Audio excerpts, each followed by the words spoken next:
Yung tumagal, yung puta na ito. Nagtaka yung mami ko kasi every time mag-grocery na nagsaplak, lagi ako nagpopolas. Nawawala ako ng manay. Tapos sabi, ang mami ko, hindi siya naniniwala sa mga kanin. Dami siya sa ano. Tapos one time, merong dumating sa aming babae, ang pangalan ng babae, Aling Sedi. Yung si Aling Sedi, galing siya ng Abu Dhabi. Pumunta na sa house namin. Round ako noon bago, before Lumindol. July 16, oo. 1990. Kasi yun. Kasi nag-ano siya eh. Second year pa lang tayo na, ha? Oo. Gano'n. Parang nanginginig yung tapos nakakas na gano'n. Ganyan. May mga parang rasyon siya, gano'n? Or Nagpapan parang siya. other? Siya daw sa Bumunti siya sa bahay namin. Sabi ko sa mami, sabi ng mami ko, hindi nang gagamot doon, no? Yung nasa kabilang bahay. Ganyan. Kasi nga nagko-collapse ka lang. Ganyan ko collapse ako. So sabi ko sa mami ko, di totoo yan. Sabi ko, naniniwala. Kasi mo yun, sabi ko. Yung Sally na yun, Aling Sally, matanda yun eh. Galing ng Abu Dhabi yun. Doon niya nakuha yung parang sinasabi. Nung nakita niya ako sa bahay, kasi sinama siya ng mami ko, sabi ng mami ko, magsisisi ka. Ako daw. Magsisisi daw ako. Sabi nung Yung Sally. Sally. Nagsasabi sa ganun. Nasabi ko, di ba, hindi siya totoo. Totoo yan. Nandun ako nung pumunta yung Aling Sally sa kapitbahay niyo, nakatapat yung mama. Oo. Tapos, itong Aling Sally na to, yung nag-conduct siya ng parang, ang tagal na naging part ng buhay ko yun eh, yung Aling Sally na yun. Nag-conduct siya MMK ng na parang, naman. ano yung, Pamisa? Caroling? Caroling, Passion na Caroling. Meron kaming kapitbahay na salbahe. Nung kapitbahay namin, sinamahan namin siya. Kahit di ako naniniwala, sumama ako sa mami ko for the sake lang na say pagbigyan ka. Kasi nahiya siya sa kapitbahay. Sumama ka. Sumama ako, tapos sinurse niya yung kapitbahay namin. Na mababaldado daw, yung matanda na yun. Namatay yung matanda na yun. Eh, di nung sinabi sa'yo na... Tapos, nung namatay yung matanda na yun, doon na nagsimula, nakakita na ako ng mga kanto. Tapos, lagi yung mukha ng Aling Sally na yun, laging nandito na sa isip ko. Hindi na siya mawala sa isip ko. Tapos, Pero nasa si Aling Sally nung mga time niya? sa Rosa siya nakatira, pero sumadali siya sa lugar namin. Nagpupunta pa rin sa from time. Pupunta siya, sinasama siya ng kapatid. Anong usapan niyo? Anong reaction niyo? Nung nag-collapse na ako, nung doon na sa Holy Child, nagsisi-80 nun eh. Oo. Nag-init yung ganito ko. Oo, yung una yun. Yung unang collapse yata niya. Oo, yun yung una. Nakala Nag-init yung niya, ganito ko. kala namin nahilo lang siya. Uy, nakala ko nahilo lang ako. Kasi daw makahinga. Tapos dinalawas ng Talusya General Hospital. Sabi doon, wala raw akong differential sa heart. Paano raw kasi parang inaan nila, inatake ako, parang gano'n. Hindi. Tapos, nung after nun, nagsunod-sunod na yung ko, collapse ko. Tapos nung ginawa nitong Aling Sally, pinapunta ako dun sa Roses, dun sa bahay niya. Kasi gagamutin niya ako. Doon masira-sira ang ulo ko kasi meron siyang 12 apostles. Si Arvin na nagpupunta pa siya. Ano yung gamot ko? Meron siyang parang alagad na sinasabi. Pinatira niya ako dun sa bahay niya kasama yung 12 na alagad doon. Ano yung mga alagad niyo? Parang Tao siya. Ang pinagtataka ko kung talagang alagad ka ng Diyos, sabi ko, sa isip ko lang wala akong Diyos that time. Kaya lang parang Sumasagi pa rin sa isip mo. sumasagi sa isip ko yung ano ko eh. Pero ang pinagtataka ko, umakyat kami dun sa bahay, dun yung second floor sila. Kung talagang si kanto nila nagtatrans sa kanya, bakit wala siyang phone? So binaliwala ko yung mga gano'n. Hanggang sa tumagal, nung nag-stay ako sa kanya ng more than a month. Pero pumapasok ka nun. Hindi na, di ba nag-stop ako? Pero nag-stop ako nun. Parang pumasok nun at binagamot ako ng nanay ko. Third year tayo niyan? Or fourth year? Third year na ata mo. Third year. Tapos, ang nangyari noon, yung bahay ng Aling Sally na yun, sabi ko sa mami ko, ba't hindi ako pumasok? Ang dami ko nakikita mga anong klaseng, ewan ko sa parang buhay ko, hindi ko pa nakita. Iba. Tapos yung one time, yung kapitbahay noon, si Aling Mary, grabe gusto yung buhay ko, napakalas. Born again siya, kasi siya yung iwala sa kanya. Siya yung dinukot niya ako mura dun si Aling Sally. Pero dahil sa matigas ang ulo ko, wala akong Diyos, bumalik ako kay Aling Sally. Kumbaga, ang naging ko, parang walang Diyos, hindi mo yung mga santo mo dyan. Lumayas ako kay Aling Mary, bumalik ako kay Aling Sally. Tapos sabi ni Aling Sally sa akin, eto na yung oras na kukunin na ako. Kasi nakakita na ako ng kung ano, nakakita na ako ng kanto. Tapos, yung pinaka-terrible na nangyari sa akin, yung nasa puder niya ako, ganito yun eh. Wala akong Diyos sa time na yun. sabi ko sa sarili ko, oras na makakita ko ng pagkakataon, aalis ako kay Aling Sel. Bahala na, parang gano'n ano. Kasi parang, nagkakano na ako. Ano-ano na pag-iisip ko po. Ano-ano na naisip ako, hindi na normal. Sabi ko, Pero ano yung sabi niya doon, wala na. sabi niya, Hindi mo tinatanong ano tinatanong ko siya. Sabi niya sa akin, gawa lang daw ng imagination ko ang lahat ng nakikip ko. Tulungan niya na lang ako mag-upload. So, ang nangyari, gabi nun, hindi ako nag-pray. Parang sa akin, aalis ako ngayong gabi. Ngayong madaling araw, aalis ako. Pagsapit ng alauna ng madaling araw, lalayas ako sa mga na to. Ang nangyari that time na nagkaplano ko, sakto alas 12 ng gabi na yun, pababa ko ng hagdanan. Alam mo ba yung maleta bumaba ng hagdanan? Oh my God! Hindi yung mga alagad niya doon. Yes, ma. Yun nga. Baka yung mga alagad. Tapos ang pinagtas.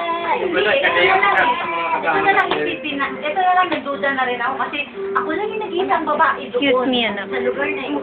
Sa kwarto na yun, doon niya ako pinatulog sa mga 12 anak na nakasama. Puro lalaki. Hala, iyahain ka. Parang compulsion. Tapos sabi ko, aalis ako sa bahay ko. Wala akong pakialam. Hindi ako nakaalis ng araw na yun. Pinalipas kong kinabukasan. Nagsabi ako sa mami ko, ang ginagawa pala ni Aling Selly, para bumalik ako, hindi niya yung namin na 100,000. Wow, bongga! Wow, grabe, ang dami niyong pera. Tapos, ang ginawa ng mami ko, sinala yung mga ibang properties, sinala yung... Tapos, Ay, lahat alis ng dyan, anak may ko, tao. Kumbaga, ang ng mami ko, Vincent! binigay sa kanila para gumaling ako. Tapos, sa hawa ni Aling Mary sa akin, yung born again. Liwa niya ako doon. Halika, sabi ako, kaya mong gamit mo, umalis ka. Kasi hindi ako tulong sa mami ko. Mami, kailangan umalis dito, nagtira ako. Nasa research ka na? Tapos sabi niya, nagtira ako ulo ko, pag hindi niyo ako kinuha dito sa mental hospital, madala na. Sabi ko, mami ko, anak, hindi, gagaling ka kay Aling Selly. Naging panatan siya. Nawala ng Diyos ang mami ko eh. Nakanta doon. Tapos sobrang, parang hopeless na siya that time. Ang ginawa ni Aling Mary, ang gabi ko, hindi ko makalimutan. So, siya pinagutan ako. Sabi niya, mag-pray ng Our Father. Una, I believe in God. Sabi niya, alam mo ba, I believe in God. Sabi niya, ano yun? Nakalimutan ko yun. Nakalimutan ko na. Wala na eh, blinded na ako eh. Ano yun? Sabi ko, ano yung I believe in God. Hawak ka sa akin, sabi niya, kung bahala sa'yo, mag-pray tayo ng I Dalawa lang kayo. Dalawa Wala lang ka na kami. doon kay Alicel. Wala na, kinuha niya ako. Tapos yung pinto Nahihilabot ka na rin. Kinikilabutan siya. Screen na. Same, parang yung typical na screen dati, parang hindi brown na, yung parang Yung silver. Silver, oh. Eto yung kami ni Aling Selly, nakaganyan kami. Nandito si Aling Selly, nandito ako. So, nakaharap ako sa harapan. Tama raw yung door. Tapos, hindi ko alam kung I believe in God. Akala ko ba yung kinuha ka na kay Aling Selly? Kasi bumalik ko kay Aling Selly. Oo, Nandito daw tapos. naniniwala sa Oo. born again. Oh. Kasi sa Aling Mary, dati siyang Catholic na din born again.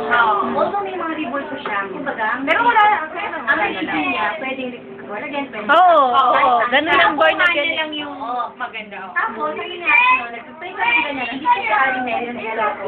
Then, yung pinaka-door, may nakita ko isang lalaki na 7 feet.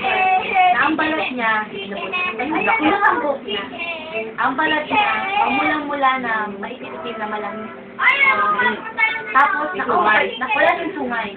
Nakaubad siya, wala siya. Dito lang nakita ko yun. Kasi yung kalahati nung Kalahati naman Hindi mo pa nasilipan, oh. Tapos, ang balahibo niya, mabalahibo siya, mabalahibo. Ah, kaya hindi mo nakita.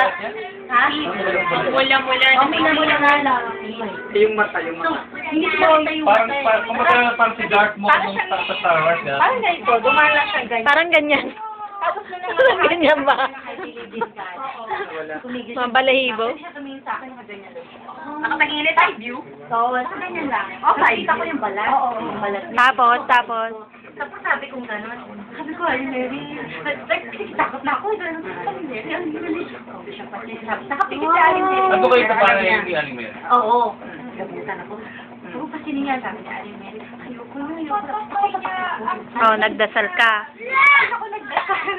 Ano ginawa mo? Siya yung nagdadasal. Hindi ko alam yung I believe in Pero hindi niya sasabing sundan mo ako. Hindi niya Paano nakasabay. sabihin ko? Hindi niya. Sabihin mo rin ka. Kasi nung time na yun, nung kinuha niya ako, sinugot lang niya ako nun eh. Kasi lumabas ako ng bahay, sumilip ako. Parang Tapos, pinakot ka niya. halika na, sabi niya. Hindi mo gamit ko, paano ko? Sige na, halika na. Bakit po? Tapos tinanong siya, ba't gusto ko tinutulungan pag hindi ko umalis sa bahay ko? Wala yung buhay mo, sabi niya. Ayan yun eh. Alam niya yung ano. Madilim na yun. Manya ka, Caroline, ha? Bilisan mo magkwento. Nanginginig na ako. Madilim na yun. Ang sabi niya, pag hindi ko umalis sa bahay na to, wala ka na. Wala ka. Nagdadasal Oo, kayo. kasi kulto yun eh. Oo. Oo, nasa kalagitnaan na kami ng IDD din guys. Tinutod, parang tinutod ko siya. Parang, pinigyan halaga ko yung nakita ko. Oo. Kesa sa ginagawa niya. Sasabi sa amin, wala ka manali ka sa Diyos. Sabi ko, iba yung conversation. Ang Ito Kristo lang, magdasal ka. Tapos hindi may bigkas ang bibig ko. Ay, binibigkas. Walang ganun. Tapos, ang nangyari noon, ang tagal niya nakatayo. Nung pumikit ako, doon ko lang naramdaman yung, iba kasi yung feeling eh. Doon ko naramdaman yung dito, mula sa ulo ko. Parang uminit na lumamig na bumaba dito. Tapos nung naramdaman ko yun, sabi ko, Aling Mary, may naramdaman ako. Okay, makapagdasal ka na. Doon ko nasambit, I believe in God. Alam mo yung time, as after nag-believe in God na kami, nagkulap na ako. Kinabukasan, kung atakihin ako ng sanib, kung na lang katalas eh. Hindi talaga Hindi ka ba lumabas? Tapos, ini siya. Tapos ang ano ko noon, kinabukasan, in-observe ko yung sarili ko. Doon ko naramdaman yung parang calling na to ni Lord. Yan yung ginawa ko. Parang calling na to ni Lord, ito na. Tapos kinabukasan noon, lumipas ang maghapon walang sanib. Wala siya. Pero hindi mo na sabihin, ng time na nag-misa tayo ng sa Holy, meron ka pa nun. Meron pa noon. Meron pa. Kasi sa bahay noon, ang nangyari pa sa bahay noon, nagdasal, kasi ganito yung huling nangyari noon eh, yung pinaka ano noon. So after kay Aling Mary, nakapag-I believe in God, umuwi ako sa bahay. Ngayon, Yung Buddha mo nandun pa. Oh, yung Buddha, nandun yun. Tapos Father Moy pamintuan pa yung nag-bless sa bahay. Umuwi si Father Moy sa bahay. Sabi ni Father Moy, ano to kami ba? Oo. Tapos sabi niya ang mami ko, kasi po meron po yung anak ko na niya. Ang desisyon ni Father Moy, paalisin ako sa house na yun kasi yung bad spirit nandun.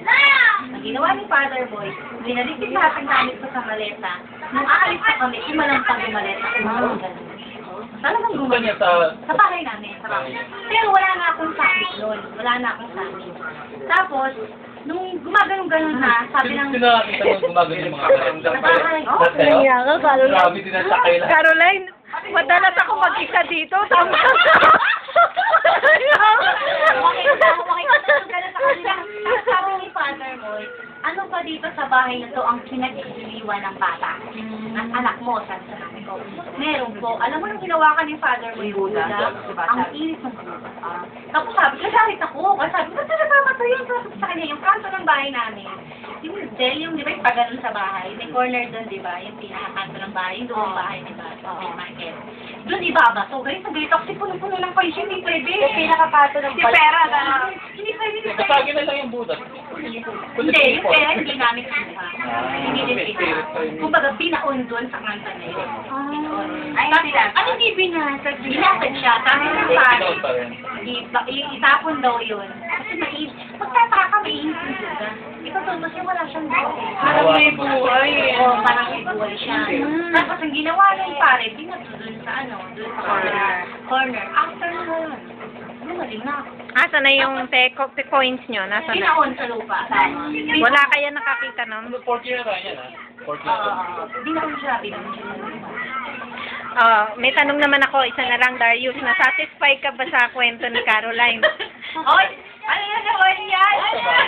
Pero gusto ko malaman din kasi. Paano na wala talaga, Karo? Oo, tsaka, Wala na di pa talaga. nangyari nagkakasabay pa kayo nila dyan. Oo, Sa kami nabuti. ay. So, parang, ano yung connection yung Baka nadamay na lang. Sabay likod pa naman sila nakaupo halo. Ang klase ko, sa room namin. Hindi ka talaga yung Hindi, kasi Janice noon, ganito. Buti na lang. Kahit